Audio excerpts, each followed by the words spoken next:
Hi everyone, I am Khushi Gutedar, a student of visual communication at Hindustan Institute of Technology and Science. Today we have Ms. Gayathrie with us. Welcome. Thank you, Kushi. Thank you for having me here. I'm really enjoying my time at Hindustan Institute of Technology. I like calling it HITS though. I like that name.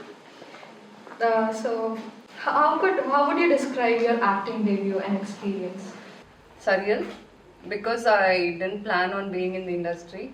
I was just in a bowling alley, and this director was happened to be casting in Bangalore, and they were just having dinner, and I passed by, and they were like, "Hey, I think that's my character," and they called me and they cast me in a movie.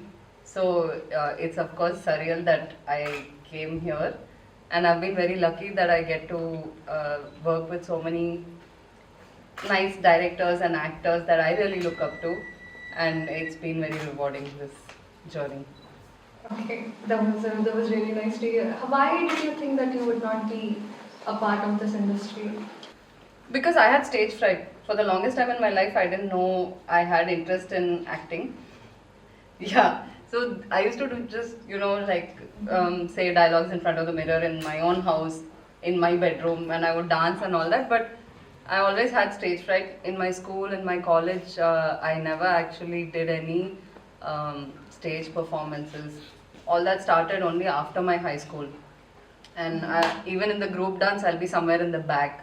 Even if I'm making mistakes, no one should see me. If a teacher made me stand up in class and read a paragraph, my ears would go red, and I just had so much stage fright. Like, I didn't like attention. So it came as a surprise, not just to me, but also my family, that acting happened. You have been a part of a critically acclaimed film, Super Deluxe, and your character was an emotionally charged character. How did you get into that character? What was the process? Oh. Actually, it was the process of getting into that character was effortless because of the direction I got from my director. So when he first told me this story and he told me about this character, I was thinking maybe I don't want to do it because it's a mother, and the star cast in that I'm probably going to get overshadowed. I had all these doubts in my mind.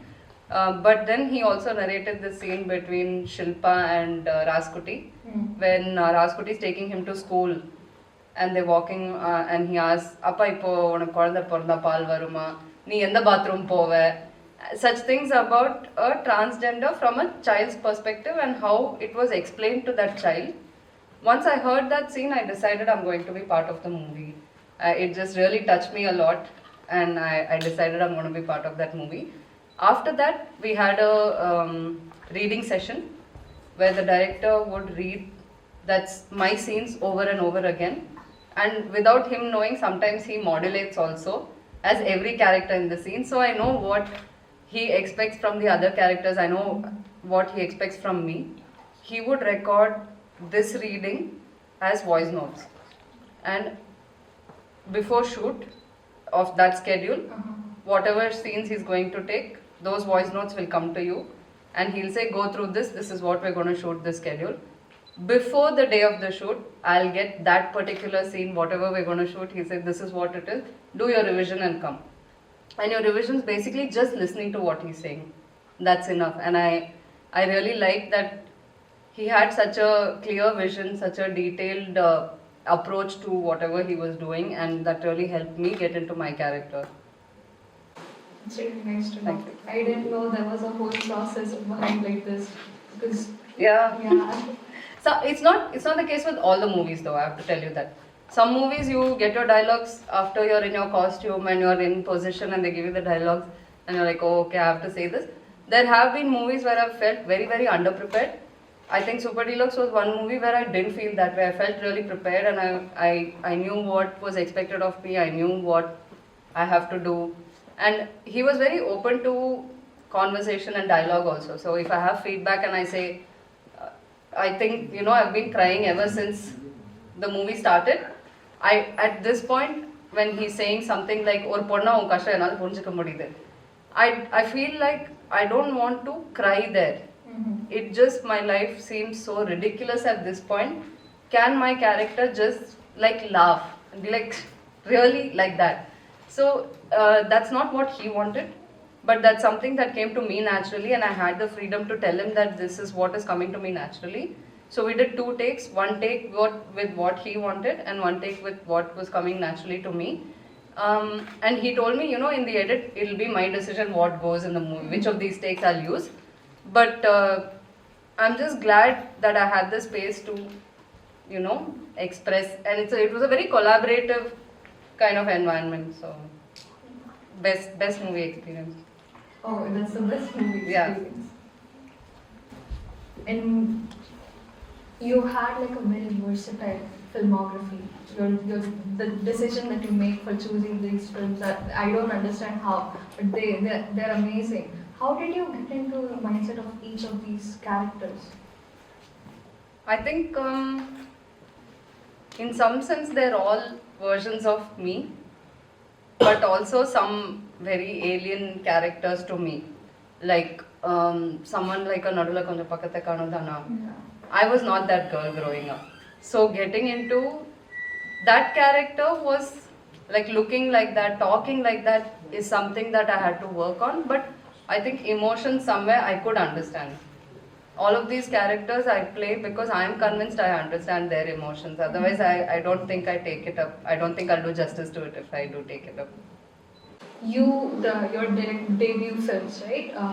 Padinettu Vayasu and then the movie. I don't know how to. Nadulo Konja Pakkathe Kanudana. Yes, that movie. They are like so different from each other. One is a psychological thriller, while other one is a dark comedy.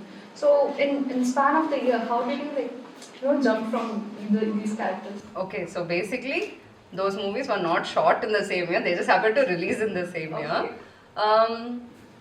Again, Nadula Konja Pakkathe Kanudana was just this very self-deprecating kind of humor that a lot of actors didn't get. So the director's first option was not me. He had actually gone around asking a lot of other people to be Dana, and I think somewhere they didn't get self-deprecating humor, or they didn't want to do it on screen. But I was okay with that, and I think that's changed the course of my life. It's nice to know because that was your breakthrough role, right? Correct. Yeah. And how you made your directorial debut, and then you won an award, the Gold Film of the Year award Correct. in 2020.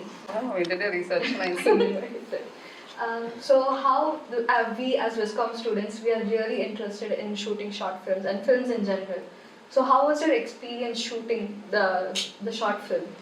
I had no hopes actually.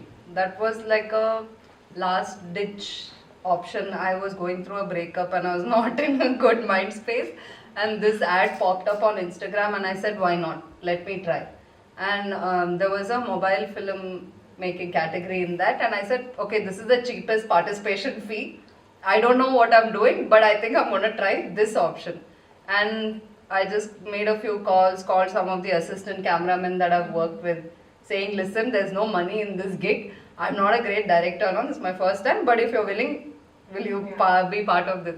And it was a really fun experience. I think I've realized one thing about me, if you give me a lot of time, I can't get tasks done. This 50-hour challenge really because I've been wanting to make a short film for a while, but without a deadline, I'm like, okay, maybe I'll wait for a better story, maybe I'll do this, maybe I'll do that.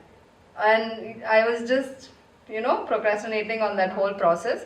After this 50-hour filmmaking thing, you only have 50 hours to write, direct, edit and submit. From the scratch. Yeah. So that's the best part about that challenge, and I think having that deadline, having that, fire burning your back, that's what got me to make it. And I had no hopes. I had no hopes of winning, but we won. Something happened. And how did you come up with the concept? The concept was about an instance of APJ Abdul Kalam, right? Oh, that, okay. So I participated in that competition twice. Yeah. So so they give you the theme.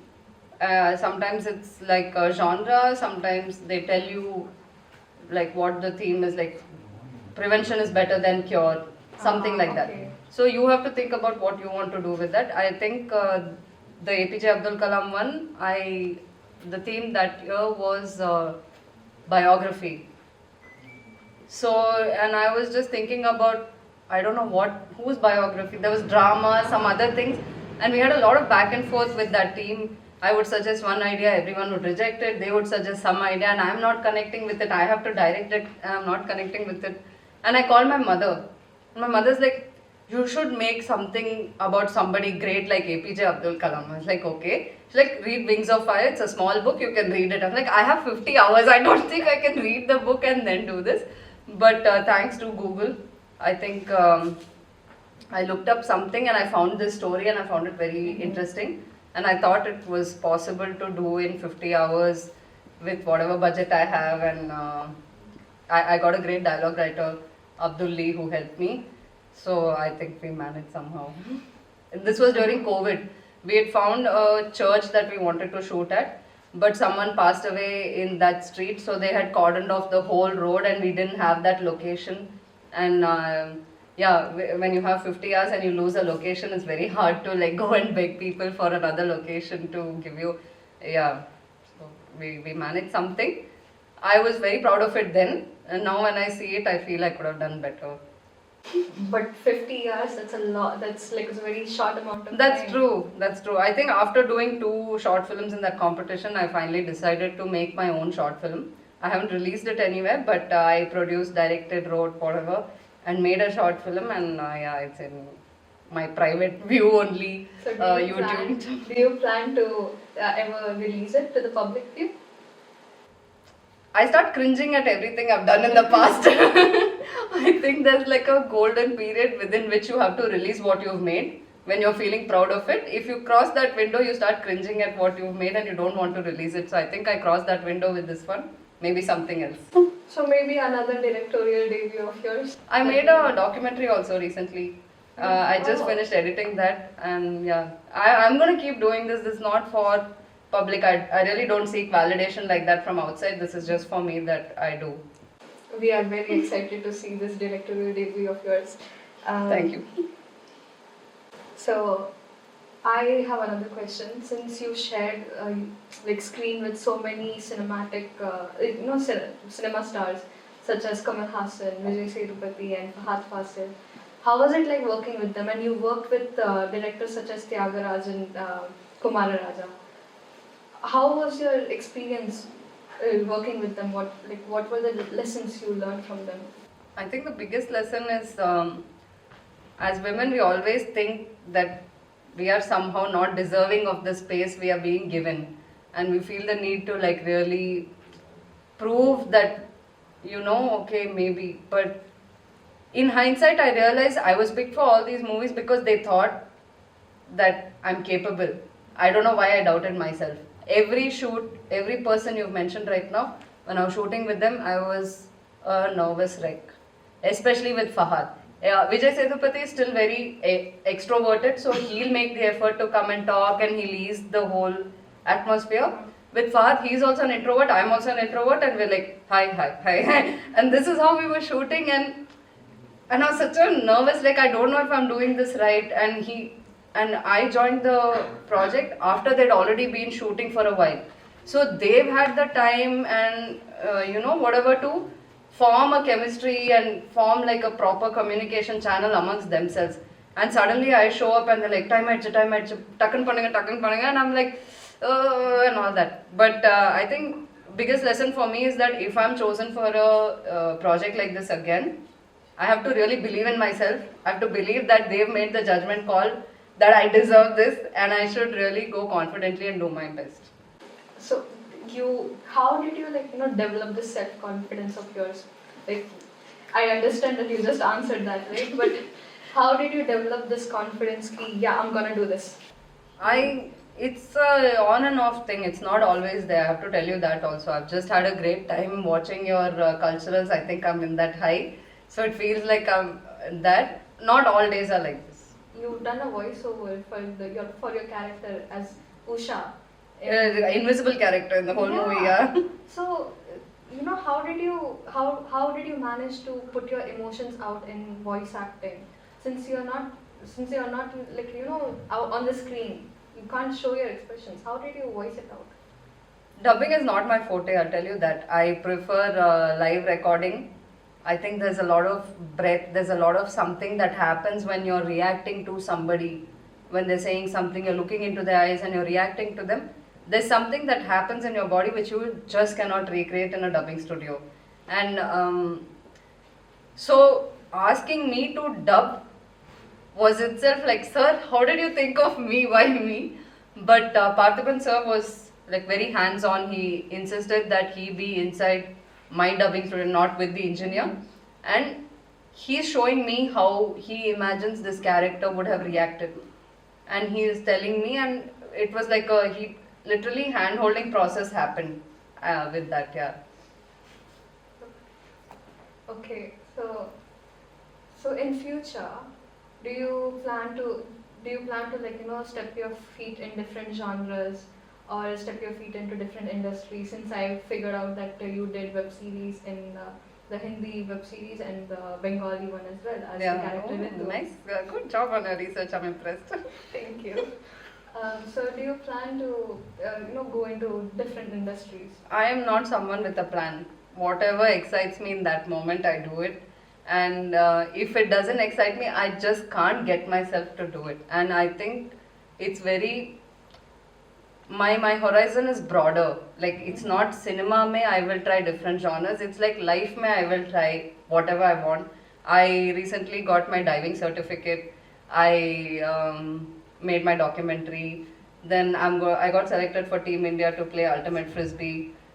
And I gave myself a challenge to read one book every month for 1 year, and I did that. So I'm just doing whatever I feel like in that moment. I don't have a plan. You and I are very alike then. Nice. So what would you like to say to the students of Hindustan University in general? Okay. You've lived, you've gone through a lot in life, right? True. So, and us as students, we are still yet to see so much. So what would you suggest maybe with that? Hey guys, I know there's always pressure in college to know what you want from life and to start working towards it. But let me tell you, it's okay to not know. I've been clueless in college. I've been clueless in my 20s. I've been clueless in my 30s, and I'm doing fine, I think. It's just, I always draw this parallel to, how taproot plants little bit. I'm gonna nerd out a little bit here. Yes, fine. You know how tap roots just go down and fibrous roots go all the way in all directions. If you're the plant, it's for you. Only you will know what nourishes you. If you want to go deeply into one subject and you feel that's what nourishes you, go for it. But if you think that's not for you, don't think you're a failure. Maybe you're a fibrous rooted plant. Maybe you need to try different things to nourish yourself, and that's also okay. We'll keep that. Thank you so much for Thank you. precious time. Thank you for having me. So nice. I'm very impressed with your research. I don't find a lot of professional interviewers who come to interview me for movies doing this much research. I'm very impressed. Thank you so much.